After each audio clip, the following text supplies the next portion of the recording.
Hello, everybody. I wanted to share something with you, a video that was brought to my attention a little while ago. I know for a fact that many of us are starting to become familiar with a girl named Emily Jones. I have made videos on my TikTok and shared my history of being bullied by Emily. And most recently, this video was brought to my attention. I am familiar with this person. No, I have never spoken to him in person, nor have I ever spoken to him online or over the phone, nothing like that. I'm just familiar with his name online back in the days when X used to be called Twitter. You will know him as Rick from SSS, which stands for Speed Supersonic. And apparently he is very popular because of his big collection of Sonic merchandise. And according to his X account, he has sponsors Jack Pacific, King Ice, and Force 4 Figure, which are all pretty cool companies that make Sonic related merchandise, and they all claim to sponsor him. Tell me something, companies that sponsor bullies like this. Are you okay with the way they treat other fans? Please let me know, because that's not cool. I don't care if you like me or don't like me. If you watch this whole video that this guy made, the part about me is wrong. And I definitely did not give him any permission to use any pictures of me or videos of me at all either. Let's review the part of his video that talks about me. And I'm going to share how I feel too. Cosplaying, but specifically Sonic the Hedgehog cosplay. The shoot seemingly being very high quality, and her also being conventionally attractive, the Sonic fanbase took a liking. Emmy was already a pretty big Sonic fan, and with her becoming recently disillusioned with the My Little Pony community, it seemed like the perfect time to jump ship to another fanbase. And while a lot of the community was eating up her cosplays, there was one individual who wasn't. Lizzie Silva's along. So let's stop the video right there, because I do have some things to say. And what this guy says is not kind at all. It makes it sound like I'm some jealous, crazy person when I am not at all. Let me first clear some things up, because this guy seems to have it backwards. First off, I did block Emily Jones. Back in 2015, I blocked her because she was flooding my Twitter feed. Yes, before it was called X, it was called Twitter. Emily was flooding my Twitter feed with pictures of herself smiling at the camera and putting hot dogs in her mouth. Now, I decided I didn't want to see those kind of pictures. Yes, I've seen pictures of Sonic putting hot dogs in his mouth, or episodes of Sonic putting hot dogs in his mouth, but the fact that this girl popped out of nowhere all of a sudden is flooding my Twitter feed with pictures of herself in a Sonic costume, putting hot dogs in her mouth, I just decided I don't like this. Just something in my gut feeling told me, don't socialize with this person. Don't talk to her at all. Just block her and move on. And that is exactly what I did. I never messaged her. I never reached out to her. I just hit block and I moved on. And that's where it was supposed to end. We were all taught that if you see something and you don't like it, you just hit block and that's it. Everyone in the world would tell you that. your parents, your teachers, a police officer, everybody in the world would say, if you don't like it, don't socialize with it, just block it and move on. So let's see what else this guy has to say in this video. Time Sonic the Hedgehog fan who did cosplay and largely credits the Sonic character for helping get her through a brain tumor. This is an objectively powerful story, and a lot of people within Sega or people associated with the Sonic brand took a liking to Lizzie for this reason. This part is true. I really wanted to share this story years prior, but I was always afraid to. Some time back, I went to New York Comic Con when the Sonic comics used to be under Archie Comics. And I went to their panel finally, and I remember the story clearly. The fans were asking questions, and I was the final question to ask. I stood up, I took a deep breath, and I shared my brain tumor survivor story. I shared how I was going through a lot when they found the brain tumor finally. At the time when they found the brain tumor, it was above my brainstem, and it was at an area where they can't operate usually because it's so close to the brainstem. And the brainstem is where they basically say, hey, we can't do this here because if we touch it, it controls the rest of your body. It can kill you. Long story short, through the grace of God, and I give all credit to God, that the brain tumor was completely removed and it was a success. However, recovery was another story. I had to go and start junior high school. And anybody who knows junior high, you know kids aren't understanding and they love to bully people who are different. And I was the target. I was bullied because I looked completely different. I was fat and chubby from all the medication.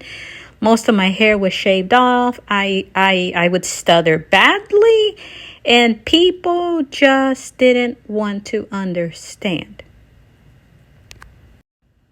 I was also taking physical therapy and occupational therapy to help me with my hands, holding things, just easy things you can do yourself. Tying your shoe, feeding yourself, taking a shower, bathing, all these things.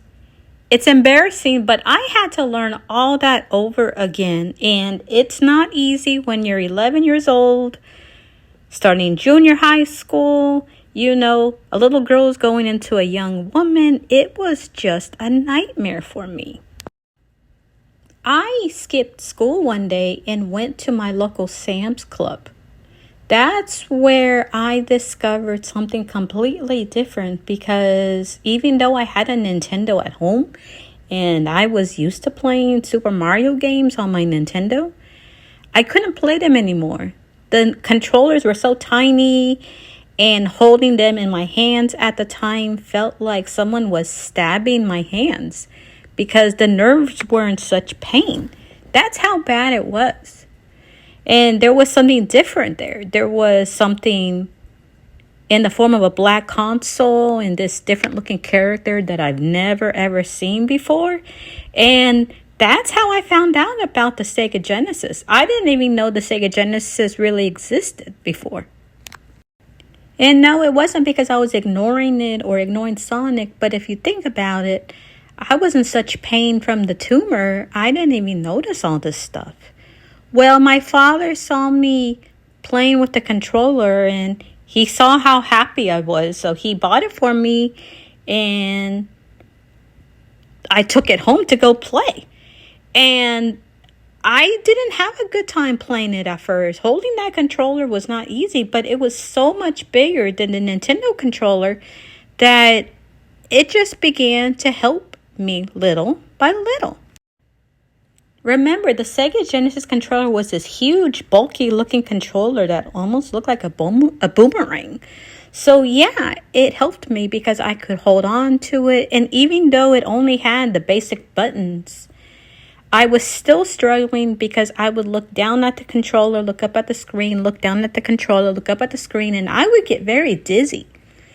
And you would think something so easy I would remember, but like I said, when you're recovering from major brain trauma like a brain tumor, something that looks so easy is not easy at all. That's why Sonic meant so much to me. Playing these games helped me as I beat each zone. It began to help me rebuild my confidence. I began to feel happy because something as simple as beating a zone or an act meant a lot more than people realize. Especially when I would make Sonic jump over something and he wouldn't get hit and killed by some robot. That felt great. Playing the Sonic games gave me confidence when I was in school because I was really struggling. I didn't always understand what the teacher was saying. I wouldn't always be able to follow along correctly in the books, but because I did so well in the game, it just helped me in school. The biggest trauma I always had in junior high school was PE class. It is required in the state of Texas at the time to take PE class. There was no way to be exempt from it. And girls in my class loved to bully me. People loved to push me down, watch me as I run, struggling to run or walk, dropping the tennis ball or the racket, or unable to skip. You know, everything you're able to do simply in PE class, I couldn't do it. I had to learn all that over again, and it was so embarrassing to do that in PE class because the coaches didn't do anything to help me. Everybody just watched this freak show and laughed at me. Nobody wanted to find out, well, why is she running like a horse with a broken foot? Or why is she tripping so much? Or why did she do this? Why is she unable to hold things in her hand? Why is she shaking? Why is she stuttering? Nobody wanted to know what was wrong with me. They just wanted to point and laugh. When I would come home from school, the Sonic cartoons were waiting for me. Because at the time, Adventures of Sonic the Hedgehog would air weekdays after school. And then Sonic Set AM cartoon would air on Saturdays. I would read the comics and they would help me rebuild my vocabulary. Now, I still do have a stuttering problem. I have to really be relaxed and okay, and you won't really tell I have it. But if I'm in a scared situation, yes, I will stutter really badly. But during all those times of recovery, Sonic was there for me. I always strongly felt that even though God blessed me and I was healed of the brain tumor, I always felt like God sent me Sonic because He knew. He knew I was struggling and I needed something. Something that would help me rebuild myself after a major brain trauma, which was a brain tumor. I love to share my story because I really want other people out there to be aware of the symptoms of a brain tumor. Because when I was little, nobody suspected a brain tumor. Everybody thought it was migraine headaches, that some kid had pushed me down and caused me to have a stiff neck. Nobody ever suspected a brain tumor. That's why I love to share my story, to spread awareness, but also hoping that it does something wonderful with the part about how video games are a great physical therapy, especially for anyone who deals with trauma. Video games are very, very helpful. People like Rick, Emily, that Tails channel guy, most of you in the Sonic community, you have no idea what I went through. You did not see the tears I shed. You didn't even see the tears my mom and dad shed when they were told I had 2 weeks to live. You have no idea how much trauma went into our lives when I was told, you got a brain tumor. It's going to spread in 2 weeks. You're going to die. There's a 50-50 chance you may live, but we can't guarantee anything. So the next time you Sonic fans out there, or Emily, or Matt, Rick, or any of you else out there want to shame me for sharing my brain tumor survivor story, you better think for a moment, because next time it could be you. It could be your little sister, your little brother, your aunt, your uncle, your grandma. I don't know. It could be someone very important to you. And you better remember, hey, I did survive it. There's a great chance you will too, because technology has improved so much. But back in those days, it was a very scary, scary nightmare. Now, let's see what else this guy has to say about me, because he never reached out to me once. In fact, not him or Saber Spark or any of these other guys out there who were sharing their experiences with Emily. Nobody ever reached out to me. But Emmy became very popular very fast. You have to remember, the Sonic community to this day is very much so a boys club. The most popular influencers are male, and that was even more the case back in the day. So when a cute little white girl pops onto the scene and loves Sonic the Hedgehog, wearing spandex cosplay, engaging with the community, and ready to network with larger influencers, Lizzie not only found her cosplay derivative, but took Emmy as a threat, swiftly blocking her on Twitter and going about her business. Yes. He is right. I went about my business. And when Emily found out I blocked her, she quickly started to contact people, especially my followers on my Twitter account. For example, this guy here took a screenshot of the message Emily sent him, and he made sure to tell her exactly what he felt. Emily was quick to contact my followers. She wanted to make sure she could turn whoever she could against me, and that made her happy. That's the thing that Rick doesn't mention, is Emily was doing this to me. There are plenty of other screenshots, but we can save that for another time. Let's get back to the video.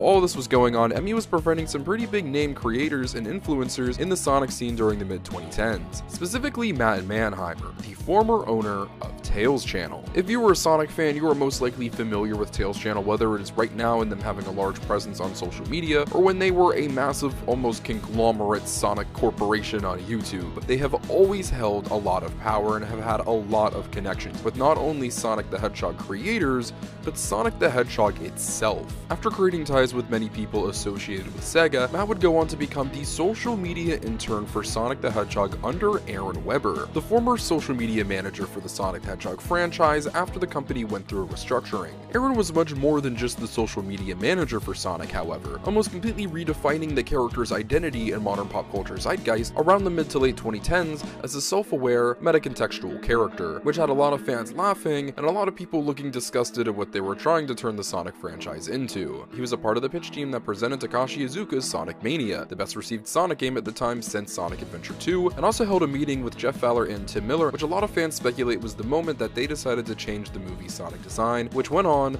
to reshape the franchise forever. This is an important man, and he will be playing a role very soon. So Rick is right about the Sonic community, fandom, blah, blah, blah, blah, was controlled mostly by guys. And here's something you didn't know. Tails Channel was very close, or Matt was very, very close with Emily. So he was willing to help Emily out any way he could. That included starting to tell people that I made up my brain tumor story. The guy in this picture, I thought he was my friend. It would be later I would find out that he was bad-mouthing me too. So basically, double crossing. Tells you one thing, says another thing. This guy told me, Matt said that I made up my brain tumor story. I already was having problems with Aaron Weber, who never liked me in the first place. I tried to say hello to him once upon a time on Sega Radio, and he just didn't want to talk to me at all. So perhaps what Rick is saying is true. Most of the Sonic community is controlled and owned by guys, and guys look down at girls like me. Because if you remember earlier in this video, Rick says white girls in spandex, and I am a Hispanic girl. I can wear pretty outfits too, but remember, my body type is a little bit different. So what it sounds like is the Sonic community favors white girls and every other girl in the world is ugly. That's something other than making fun of my brain tumor story is exactly what it sounds like. And you cannot tell me I'm wrong. Because the way Rick makes it sound is as though I am ugly, and I am not ugly. We are all different, and I always encourage everyone out there to cosplay no matter what you look like. I already had issues in the past in the anime community when it came to certain cosplayers who would look down at black girls and Hispanic guys and black guys who were cosplaying. We've already dealt with that nasty racist junk. So I don't appreciate Rick basically saying that I'm ugly and that the Sonic community is also saying I am ugly. I am not ugly. Now let's get back to the rest of this video that was made. Life was pretty good for Emmy. Around this time, she noticed that Lizzie blocked her, confused as to why she added Tails' channel and YouTuber Steven Nux, which directly led to dogpiling. Not just that, but truly a really fucked up reply came after saying, jealous of attention, she feels she should be getting attention for beating cancer when I'm just a pretty cosplayer. A truly fucked up and heinous thing to say about somebody, and from this point forward, Lizzie vowed revenge on Emmy Jones. Now, while yes, Emmy did start this situation off incredibly poorly, recruiting creators and their fans to attack her, and tweeting an incredibly insensitive comment, Lizzie to this day has made it her mission to destroy Emmy Jones, creating an at this point one-sided relationship with her where she has harassed, stalked, even sent the cops to her home. Just so you know, Rick, you should probably do more research on that blog because you went through it pretty quickly and you failed to show who made that blog. That wasn't made by me. That was made by Emily.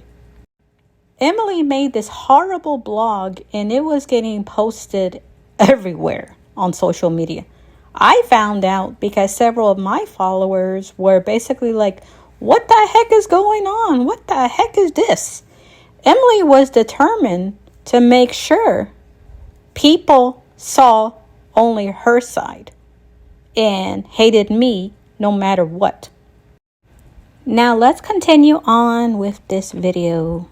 I called the police station before and they gave me the number, and it's happening by this person. Her name's Elizabeth, and she's been stalking me. Forgive me for the random picture of the Sonic Green Hill Zone, but let's get one thing straight because a lot of people don't seem to understand this part. No matter who calls, not saying it's me, I'm saying that when you make a report, the police never give out your phone number. Rather, you're calling anonymously, rather you're saying, hey, the neighbor next door, I hear screaming and yelling, a gun just went off, whatever the reason is. They're not just going to give out that information to someone. I know for 100% fact that this is false. Why? because a while back, Emily was already posting on the internet that I had been harassing her daughter. She said that I was harassing her daughter sometime after I blocked her on Twitter. This screenshot was brought to my attention after Emily, by the way, Emily deleted everything off her old Twitter account and switched over to this other one that you see right here. I have no idea who Chase Ryder is, but Emily somehow decided to say it was me. If you look at what she wrote here, she claims that I contacted her daughter. I have no reason to contact a child that I never knew existed. Like I said prior, I blocked her on Twitter and I moved on. Even Rick said Lizzie blocked Emily and moved on. So where in the world did this kid come from? I didn't know she had a kid. I didn't even know about her episode on Dr. Phil until this screenshot was sent to me by a friend who was worried about me because it sounded serious. According to this, Emily said the police went to her house, tracked the IP, and after tracking it, said, oh, it's from Lizzie. How in the world is that even possible? Police do not randomly go inside your house. Go on your computer.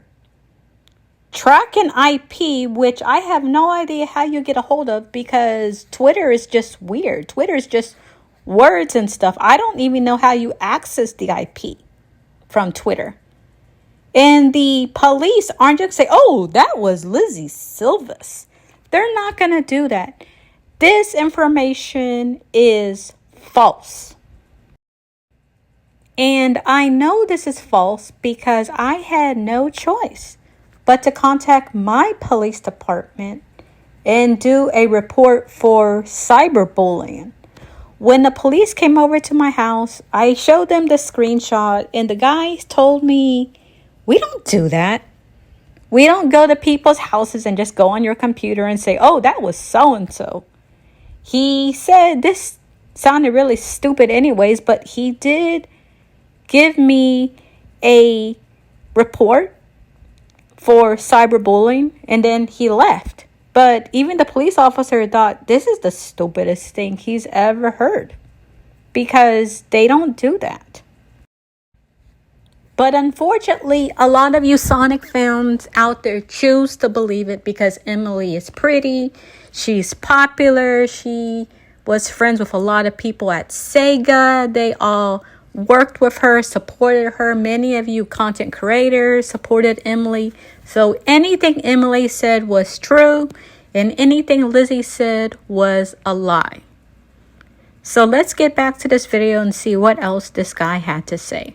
Now it should be noted that Lizzie is not mentally well, and I think that comes off quite apparent, but at the same time that does not excuse the actions of Lizzie. Well, yes, she was wronged and horrible things were done and said to her, it does not excuse a lot of her actions after that point. A lot of other videos on Emmy Jones on YouTube cover a lot of Lizzie's stuff and go far more in depth in the drama between these two than we will be today, but they were almost made in cooperation with Lizzie, who isn't the most reputable source.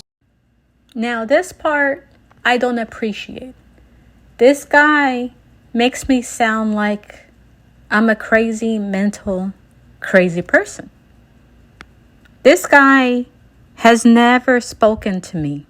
As I said before in this video, nor has SaberSpark or any of these other guys who have been sharing their experience with Emily.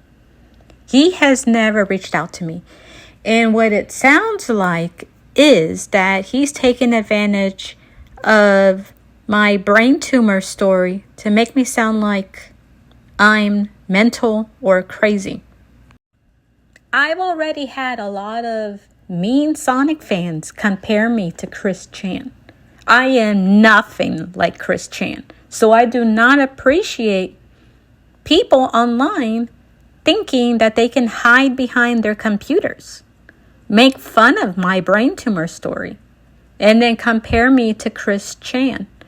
People like this guy on Twitter who made fun of my brain tumor story and decides to publicly embarrass me because of what I was sharing. There is still a lot of information that this guy is not sharing at all. And it's wrong for him to talk the way he is about me. I don't appreciate it. I don't like it at all. Let's hear what else he has to say. She would even reach out to me to help me with this video, but naturally I wouldn't respond, as this is meant to be an objective, unbiased look into Emmy Jones's fall. So this is the only time we will be talking about Lizzie and her relationship with Emmy in this video. So yes, he's right. I did try to reach out to him because I really wanted to share what I've been through. Now, I did the same thing with Saber Spark and other people too. I do not understand though. I wanted to compare notes, share my experiences of the problems I was having with Emily from beginning to end. I meant no harm. I really wanted Rick to know what I had been dealing with. Because in this video, there's some stuff he doesn't mention. Maybe he didn't know, but I'm pretty sure he maybe knew and decided to leave it out. So let me make sure I tell you guys about it. So a while ago, Emily decided to send me a restraining order, not a restraining order like, oh my gosh, I'm talking about a temporary restraining order to my house. This actually scared my parents because it was coming from California and I live here in Texas.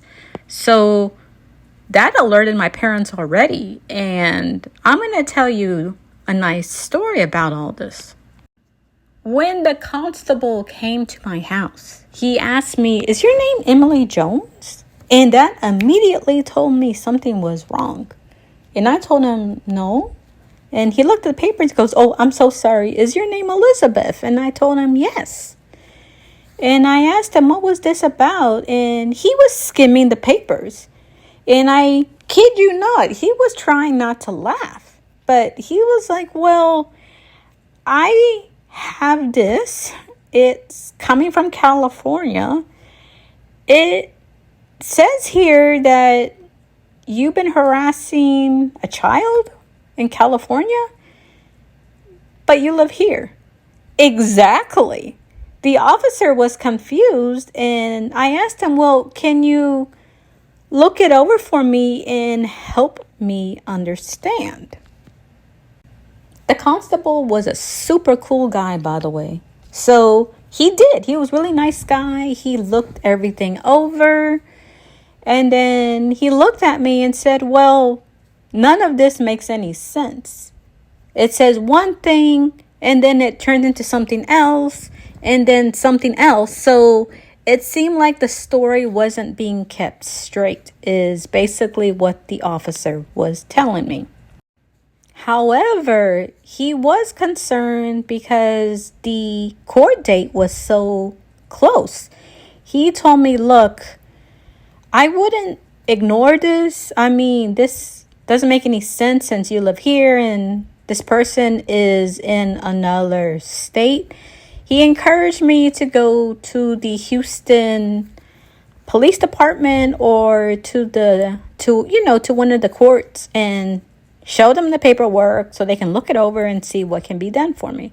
So that's what I did. I went to one courthouse and I showed them the paperwork. The people at the courthouse didn't understand it and said, this looks stupid because you live here. And I'm sorry, folks, but when you're disabled, you're not just going to get up and go to another city and state on your own. I can't even go outside to check the mail without my mom or dad knowing. I am very protected by my parents. That is a good thing and a bad thing when you're disabled and you're a brain tumor survivor. You have people looking out for you, which is great, but it also means you can't just do anything on your own without somebody knowing, for safety reasons. I tried another courthouse.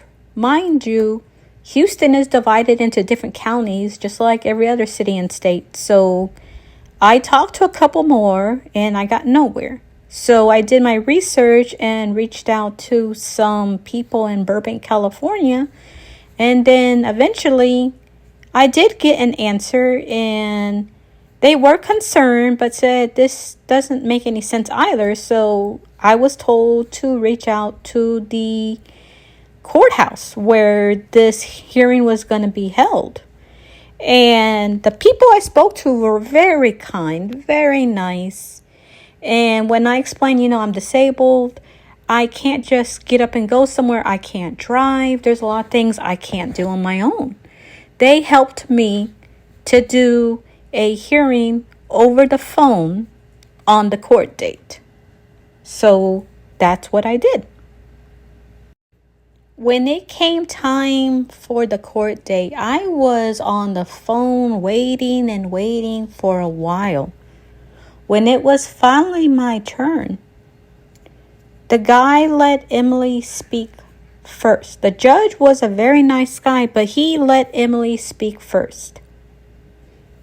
Emily mentioned something about me wanting to put her head in the sink, and that she claimed she had document proof. I have no idea where that came from, but that was something she said. And she made sure to say a few other things. But not once was her daughter mentioned, nor was it mentioned about, she was at the school and this is what she looks like. The teachers told me, or the principal, the police officer. She never mentioned any of that. Whatever she said in those documents that were sent to me were completely different from what she said in the courtroom. Afterwards, the judge talked to me and asked me to speak. I spoke, and then after a few minutes, the judge came back and he dismissed it. He refused to give Emily a restraining order on me. He said, I am dissolving the temporary restraining order and I am not approving a restraining order at all. And it was dismissed. That was it. That was the end. Or at least that is what should have been the end. Emily decided to post on her Twitter about what had happened. And I was informed the best thing to do now is to send her a cease and desist to stop. Now, I legally had her home address because of the restraining order papers. That includes her home address, the name of the child, blah, blah, blah, blah. Because, you have to put that stuff on the documents. So a cease and desist was sent to her house. But instead of Emily respecting that, she posted it online on her account for everybody to read. It was very important for Emily to play the victim and to have the universe feel sorry for her and hate me even more than they already did. It was important that Emily won this and that she got rid of me. She wasn't happy that the judge didn't take her side, She wanted to make sure she won. Why embarrass me like this? She didn't get what she wanted. She didn't respect the restraining order papers. Instead, she posted online for everyone to read and to go after me again, which people actually started to do. If I am correct, this is one of SSS's accounts. SSS is a member of, I believe it's called Chaos Creators, which are the people who own Sonic Expo Dallas and associated with Sonic Revolution. And if I'm wrong, then this is one of Emily's alt accounts, because those are the only two people I can think of. It could be someone else. I apologize. But this person went out of the way to tag Tom Campbell, which is a friend of mine. Long story short, Tom lives in the UK, I believe, and big fan of wrestling and does stuff in the wrestling area. I love this guy. He's a good guy, sweet guy. The other guy, Pat, is someone who works on the Sonic movies. He followed me because he wanted to follow me on Twitter. It was important that this person tagged these two important people in my life to ruin my friendships with them and make them both not only unfollow me, but probably make them block me. That was important. This is how revengeful certain people are. None of you have any idea how serious Emily was about getting rid of me and how far her friends were willing to go to get rid of me.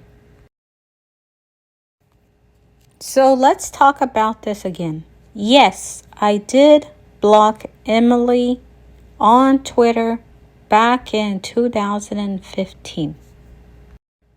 I didn't like what I saw, so I chose to block her and move on. I almost forgot about it until it was brought to my attention that she had an issue with me blocking her. Rick was right. Emily made sure to contact the big popular influencers, and since it was mostly guys, she had total control over the Sonic fandom and eventually had control over Sega as well. She made sure to destroy everything that meant so much to me and everything I was working so hard towards. Do I regret blocking her because things would have been different? Oh, heck no. I'm glad I blocked her. Because after seeing all the videos of people in the past who were burnt by Emily over the years, the people I have met who said that Emily used them to get money or a business contact or something else, I'm glad I blocked her when I did. I knew something was wrong. I followed my gut and I completely removed myself from this person. I'm very sorry for everybody else out there who wasn't as lucky and suffered the loss of money or business contacts or an opportunity. I feel you, but I pray that you can heal, because what she has done to people is wrong. If anyone wants to reach out to me to have more detail or they want some screenshots, feel free to reach out. I have nothing to hide, and there's actually so much more to this than any of you will realize. There's more people involved who were willing to do anything and everything to make Emily happy at the cost of upsetting me, ending my friendship, because they felt they would have more opportunities if they got rid of me and were cool with Emily. Trust me, there's some wicked people out there who will say and do anything for fame.